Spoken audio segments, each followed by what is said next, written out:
I've been a therapist for a long time.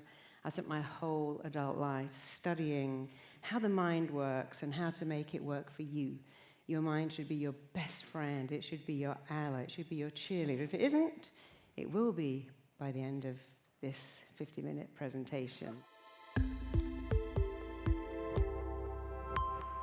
So RTT is way more than therapy, and I don't even call it hypnosis. In fact, I call it skipnosis, because I want to skip all that rubbish and go straight to what works. And I've been working with a lot of doctors and a lot of scientists, because what I do is actually called practical neuroscience. It's neuroplasticity. It's a way of getting the brain neurons to change. It's a way of getting the neural pathways that go, I'm not good enough and I'm not smart enough, to go, oh, I'm amazing. It's actually a way of falling in love with yourself. And so there's a certain way to get neurons to change. There's many ways, but one of the ways is to put people in a particular state of hypnosis or a state of meditation, and then to use specific phrases over and over again, specific patterns, and to use a very, very commanding voice. And that combination is proved to make changes, so much so that I was training a doctor recently who went home and shut down her entire practice and said, I just want to do this. This is amazing. This is changing my clients in an hour.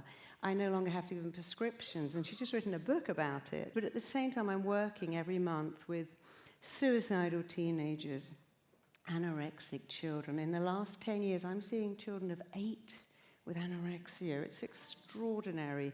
Children of 10 with depression. Children of 11 who say, I want to kill myself because I don't feel I belong to anyone. And all I can ever do, and all you actually need to do with children like that, is to go, look, darling, here's the thing. You don't have a dad, or at least you don't have a dad worth having. I don't actually say that, but I think it. And, you know, that's a horrible thing. You're going to go through life without a dad. And here's what you've got to do. You've got to be a parent to yourself. You don't have friends. You have got to be your own best friend. And I take them through this technique. And it really is about how to fall in love with yourself, how to be your own healer, how to be your own therapist. So I'm going to show you quickly how to put yourself into a state of guided meditation. And all you ever have to do, and by the way, when you buy the course, there is a whole module called self-hypnosis, and it shows you how to ask yourself questions with one finger for yes and one for no, and how to focus and all the things you need. But I'm not doing that today because I want you to do the real powerful, rapid, transforming stuff. So all you need to do, if you just look at me for a minute, you're going to roll your eyes up, keep them up, and close the lids down. If you can do that and you can feel a fluttering, you're going to find this phenomenal. So let's all practice. Look up, as if you're looking into your eyebrows or your forehead. Keep your eyeballs up. And keeping your eyeballs up, close the lids down. And now let's all do that together. Just look up. Keep your eyeballs up. Breathe in and breathe out. Take another deep breath. Breathe in. Breathe out, and just one more time, keep your eyeballs up. But this time, as you exhale, keeping your eyeballs up, just close your eyelids right down, all the way down. And as your eyelids shut down, you might feel a bit of fluttering going on. That's called REM. It's a sign that you're really suggestible, and that's fabulous.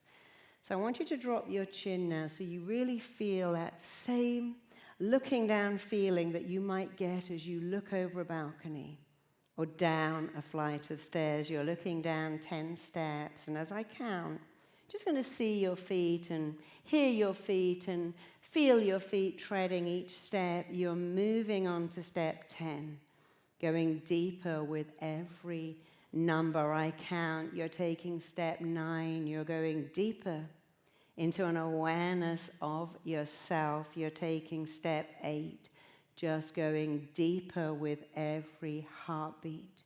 You're taking step 7, going deeper with every breath you take. You're taking step 4, just going deeper into an awareness of yourself. You're taking step 5, you're halfway down, going even deeper still. You're taking step 4 and 3, drifting way down deep. You're taking step 2, going deeper with every sound you hear.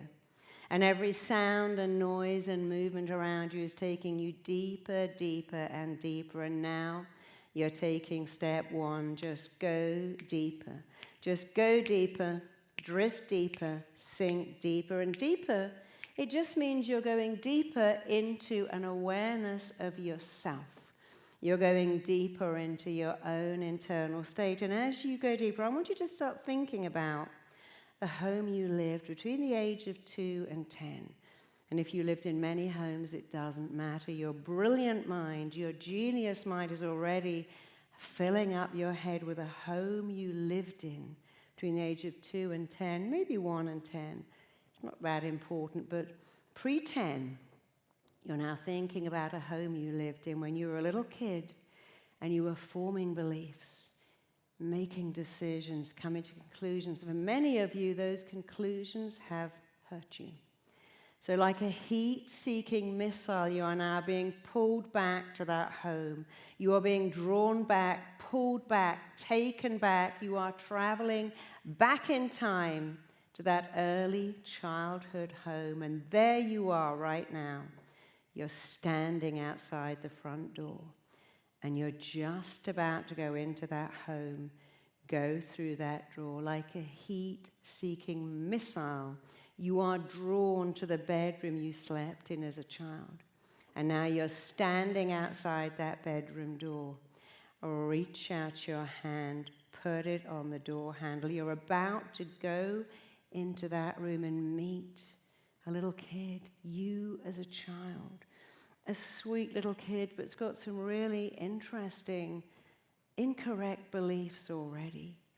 And as you go in that room, that child in the room knows that you are them all grown up, and you know this is you as a child, and you and this child have a complete, perfect, wonderful affinity with each other, a total understanding. Open the door, go into the room.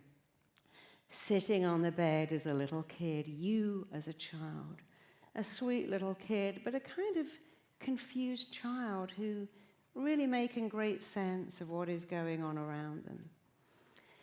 And I want you to sit down next to that child, and you can hold that child in your arms, you can hold their hand, and I want you to ask them a question. Are you happy or unhappy? The answer is going to come up like that, yes or no. Whatever the answer is, here's the next question. This is rather like typing questions into Google. You don't need to process this through your intellect. Ask the question. The answer will come straight up from your subconscious. What I call lose your mind, come to your senses. What makes you unhappy? What is it that mommy does or doesn't do that makes you unhappy? What is it that other people do or don't do that make you unhappy? Now I want you to ask that child a question. The answer will come. Why don't you think you're enough? What is it that's going on in your life that allows you to feel that you are not enough? Why do you feel that what you want isn't available to you and probably never will be? Why do you believe that what you want is not available to you? And finally, why do you think you're different? So I'm going to count backwards now, and you're going to go right back to an early scene that is all to do with why you believe at any level at all, that you're not enough. So on the count of 5, you are drifting back, traveling back, moving back, going way back, further back, all the way back to a scene, place, event, time that is all to do with why you believe that you're not enough. You're becoming younger, smaller, lighter, shorter on the count of 4, 3, 2, 1 years. Months, weeks are peeling away from your body as you go back to a scene that is why you believe you're not enough. Just be there. And as I click my fingers, it's rather like you switching on your television, opening up your laptop. A scene is filling the screen. And this scene where you are now, is it daytime or is it nighttime? Are you inside or outside? How old are you about? And here's the only question that matters. What are you feeling? What are you experiencing? I want you to feel what you felt then. I want you to see what you saw then. I want you to hear what you heard then. As I click my fingers, your ears are wide open. You can hear something being said to you that is exactly connected to why you've gone through life believing that you're not quite enough, that you're less than someone else. On the count of 1, 2, and 3, your ears are wide open, and you can hear something being said to you, over you, around you, certainly within your hearing, and that something is all to do with why you have bought into I'm not enough, which is not true, but we have many, many beliefs that are not true. So stay in that scene for a minute. You only need a minute. Look at that scene. Look at what's going on. Feel it like it happened yesterday. And now let's go on to the second scene, which is all to do with why you believe that what you want isn't available to you. And please don't worry about what comes up. It may seem random, but you're going to see in a minute how it all works exactly the way it's meant to work. So on the count of 5, you're going back to another scene, a vivid, vital, crucial, absolutely significant scene that is all to do with how you bought into what I want is not available to me. You're becoming younger, smaller, lighter, shorter. Years, months, weeks, days are peeling away from your body. You are drifting right back to a vivid, vital, crucial scene that is the beginning of this incorrect belief. What I want isn't available. I want it. I can't get it. Just be there. And again, it's rather like switching on your computer. A picture is warming up, coming into focus, filling up your mind. This scene where you are now, is it daytime or nighttime? Are you inside or outside? How old are you about? And the only question that matters, what are you doing, seeing, feeling? What are you experiencing? Be in that scene. See what you saw then. Hear what you heard then. Feel what you feel then. Even experience what you experience then. And again, on the count of 1, 2, and 3, your ears are open. You can hear something being said to you, over you, around you, about. It's not about, maybe you're seeing a mother who just can never quite get enough money to pay the bills. Doesn't matter what it is. Maybe no matter how hard you work, the teacher never notices you. No matter what effort you put in, you're never the favorite kid at home or at school. Look at this scene, because this scene is a key to why you feel that what you want isn't available to you. Look at that scene. Just put it to one side. It's almost like you're looking at a snapshot. You've got a DVD now, and you're going to put that to one side with the first one and go on to the last one. Why you believe that you're different and how that stops you connecting. So just one more time. On the count of 5, you are drifting back to a vivid, vital, crucial, significant scene that is all to do with you perceiving, feeling, believing that you are somehow different. You're becoming younger, smaller, lighter, shorter. Years, months, weeks, days are peeling away from your body. You are drifting right back right now. Just be there. And one more time, this scene where you are now. Is it daytime or is it nighttime? Are you inside or outside? Are you on your own or is anybody with you? What are you doing? seeing, feeling, and experiencing. Just stay in that scene as I click my fingers on the count of 1, 2, and 3. Your ears are open, and you can hear exactly what you heard then. What it was that someone said about you or to you or in your presence that made you feel that you're just a little bit different, or maybe a lot different, that stopped you having the connection that is your birthright. So I want you to look at each of those scenes. I want you to be like a detective now. Look at those 3 scenes, the first one, the second one, the third one. It doesn't matter if they don't even make complete sense. I want you to look at the scenes, and I want you to go back to scene 1. And remember what I said in the beginning, a commanding voice, a set of commanding repetitive words in a particular brainwave changes people. I do this with all my clients. It is so transformational. I want you to go back to scene 1, and I need you to hear you say out loud, "That's not me." I need to hear it right now from all of you. That's not me. That's not me. And now you're going to finish a sentence. That's not me because, and I want you to put an ending on that I can hear. That's not me because. All of you do this. Great girl in the front row. We're all the same.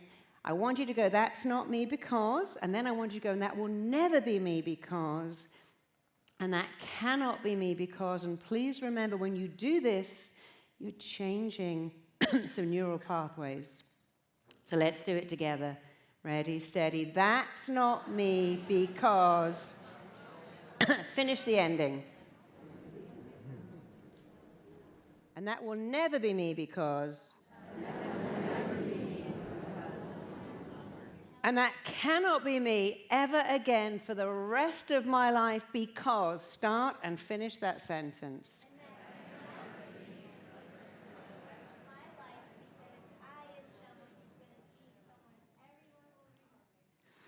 Now let's go to scene 2. You remember, it's not me. This is so powerful. I do it with all my clients. They love it because it's breaking a pattern. It's interrupting a belief. And it's so easy, but oh boy, is it powerful. So go to scene 2, where you acquired these beliefs that what you want just won't be available to you. You might want love, but you're not going to get it. You want success, you don't know how to do that. You want to be free of illnesses, but your whole family's ill. And you bought into, "I want it, but I can't have it." That's not true. So I want you to go, "That's not me." That's not me. Because. Tell me why it's not you. I want to hear you. Tell me why that's not you.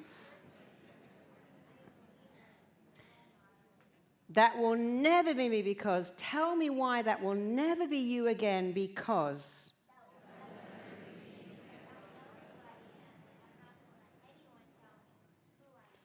That cannot be me ever again because.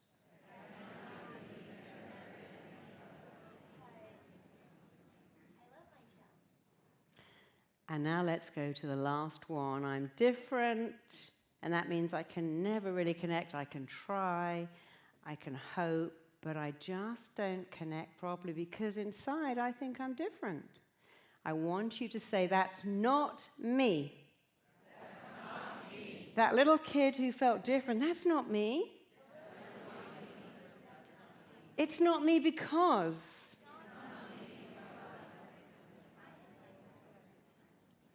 It will never be me because. That cannot be me for the rest of my life because.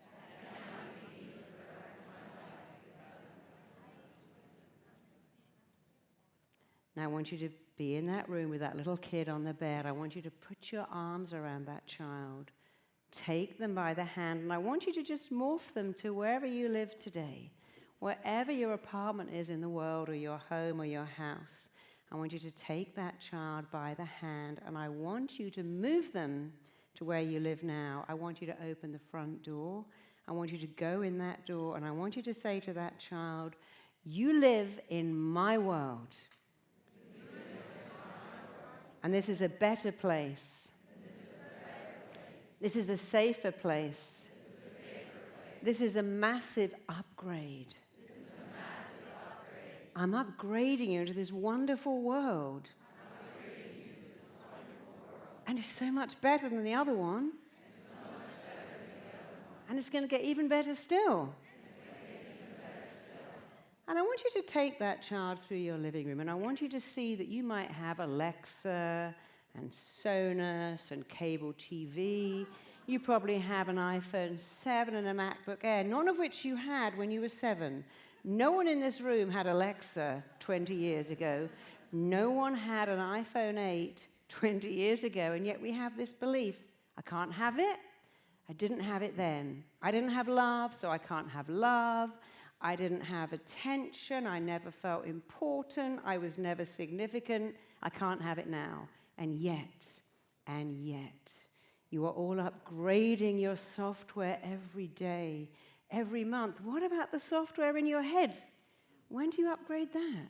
You get all these things, all these upgrades, and yet we carry on with the same old software, this outdated wiring. So go through your living room. Show that little kid your Sonos, your Alexa, your Spotify, your iPhone. Yes, they're things, but you went out and got them. And if you went out and got those, you can go out and get love and success and health and everything else. Open your phone. Show them all the people in your life that like you, that want to hang out with you, that want to hear from you. And when you finish going around your living room going, wow, clearly I'm not 4 because I got my own cable and I can stay up all night if I want watching TV. And clearly I'm not 2 because I'm operating this Apple Air and I love it. Go into your bedroom and I want you to see the bed you sleep in. And maybe you sleep with this person that loves you. Maybe you have kids that come in the morning and love you. And if you don't have that yet, you will. Open the closet and see that you're not wearing hand-me-downs or second-hand clothes, or when everyone else has got Air Nikes, yours come from Target. No, because it's all available. Go into your kitchen, open all the cupboards, and remember that you don't have to eat cheap food, junk food, because you're not that child. So I want you to look at the difference. Open your cupboard, open your fridge, open your freezer, open your wallet. And there's a credit card which you did not have when you were 4. Look out the window at your car. And every day when you're driving a car, I want you to go, wow, look at this. I'm not 4 because I'm driving a car to the store. I'm buying food with my credit card. I'm going out with my friends. I'm with someone that loves me because I'm not that child. So I want you to upgrade that child right now. And every day for the next few days, actually being in this room with these amazing people that all love you and support you. No one here is mentally 3 years old. And if you were, we'd still love you and support you, because that's what Mind Valley is all about. So I want you to see that you are not that child, not even in your dreams. And when you upgrade that child into your current life, you can never go back, not even in your daydreams. So now I want you to hold that child in your arms. Put your arms around yourself. I want you to imagine that child is just a tiny little kid depending on you. So I need to see you all with your arms around yourself. We're all going to do this because this is so powerful. And I want you to say to that child, I'm becoming a loving parent to you now. Say it out loud if you want to. No one in the world can play this role like I can. I love you exactly the way you are. I love you completely and unconditionally. I will always have time for you. You and I have balance now. There's nothing we can't do. And I want you to think about what you really, really wanted to hear when you were a kid. We all want to hear the same thing. No one wants to hear, oh, you're going to be a great Beverly Hills dentist when you're 30. We want to hear, I love you. I'm proud of you. How lucky am I that you're my kid? So whatever you wanted to hear, you're about to fill in the blanks. But I want you to start by saying, I love you. How lucky am I to be your parent? You're an amazing child. I love you so much. And when you grow up, you're going to find so many people that love you because you're so lovable. I'm so proud of you. You're amazing. You're smart. You're wonderful. You're great company. You're the best kid any parent could have had. And I want you to add anything. You know better than me what you wanted your mother or father to say. Say it now.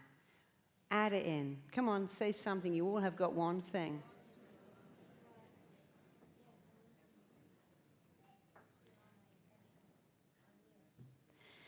Because here's the thing. Criticism withers people, and praise builds them up like nothing else. So the final thing we're going to do today is the praise you never had. The person you're still waiting, the teacher at school that you're still waiting to tell you that you're phenomenal, the difficult grandma that you're still waiting for her to notice that there's something about you. So I want you to think about what you most wanted to hear. Think about it now. What are the words you've been waiting all your life? What are you trying to get your boss or your partner or your friends or your parents to still tell you? You know what it is. What are you still needing to hear? I want you to say it out loud right now. You are amazing. You're my favorite. Keep going. I want you to say you're gifted. You have a unique skill. You have a unique talent. There's something in front of you that can be done better by you than by anyone. There's a loving relationship in front of you that you will enjoy better than anyone else.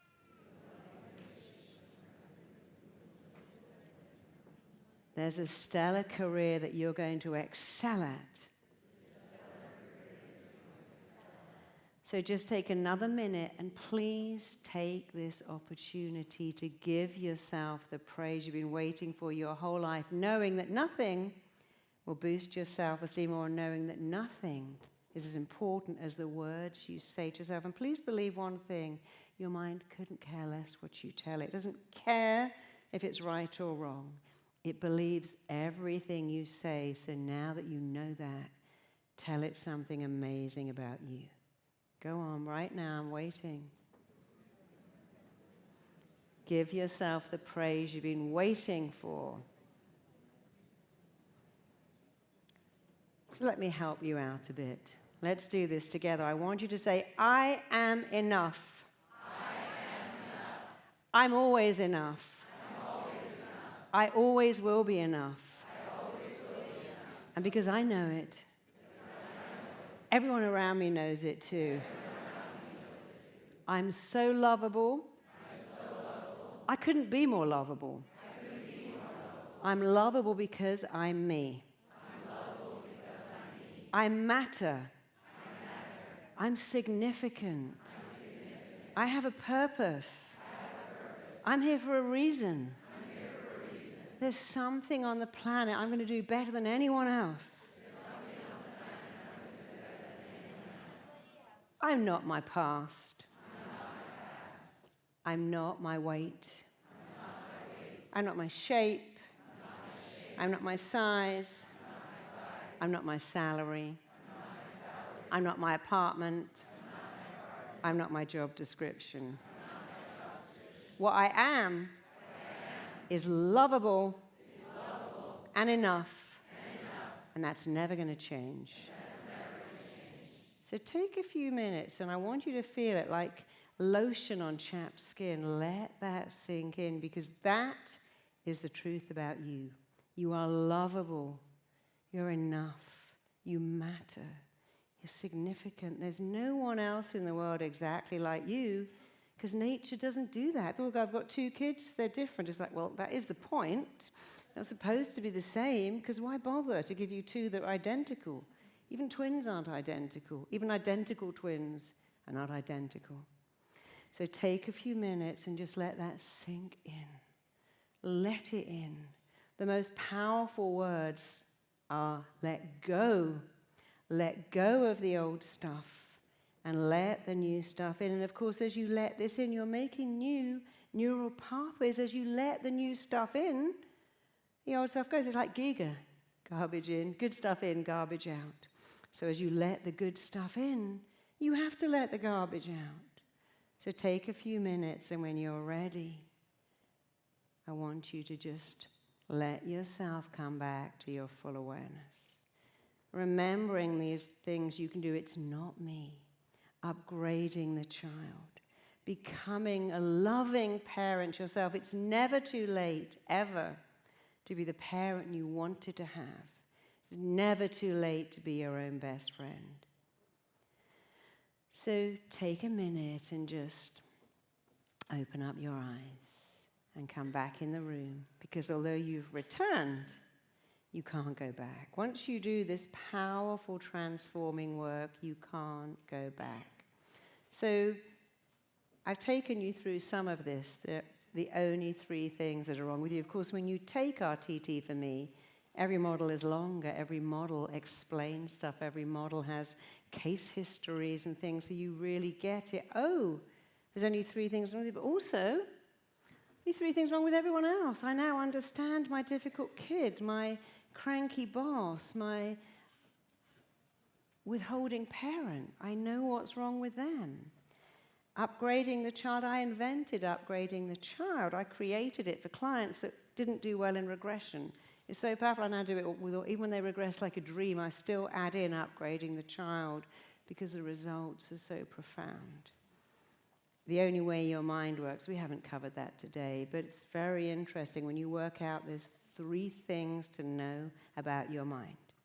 Role, function, purpose, that's profound. I was working recently with a child who had chronic eczema, and with adults in RTT for me, you're going to learn the role, function, purpose, and indeed intention of any illness, because we go to doctors and go, I just want to be thin, can you give me some pills and have liposuction?